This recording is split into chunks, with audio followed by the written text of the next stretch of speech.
চীন থেকে ক্ষেপণাস্ত্র তৈরির উপকরণ আনছে ইরান। ইতোমধ্যেই 1000 টন চীনা তৈরি রাসায়নিক বহনকারী দুটি জাহাজের মধ্যে প্রথমটি বৃহস্পতিবার ইরানের আব্বাস বন্দরে পৌঁছেছে।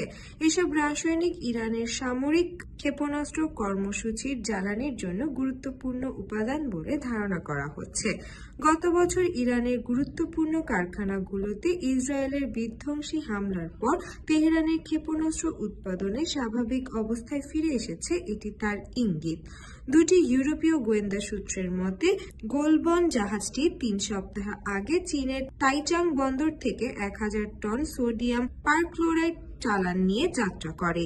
এই রাসায়নিক ইরানের মধ্যে পাল্লার প্রচলিত ক্ষেপণাস্ত্রকে শক্তি প্রদানকারী কঠিন প্রোপেল্যান্ট উৎপাদনের প্রধান অগ্রদূত। গত অক্টোবর ইরানের ক্ষেপণাস্ত্র উৎপাদনে স্থাপনায় ইসরায়েলি হামলার পরে কিছু পশ্চিমা বিশেষজ্ঞরা বলেছেন ইরানের সলিড প্রোপেল্যান্ট উৎপাদন পুনরায় শুরু করতে কমপক্ষে 1 বছর সময় লাগতে পারে। তবে চীন থেকে আসা এই চালান ইঙ্গিত দেয় যে ইরান তার ক্ষেপণাস্ত্র উৎপাদন থেকে খুব বেশি দূরে নয়, অথবা তারা ইতোমধ্যেই ফিরে আসতে পারে।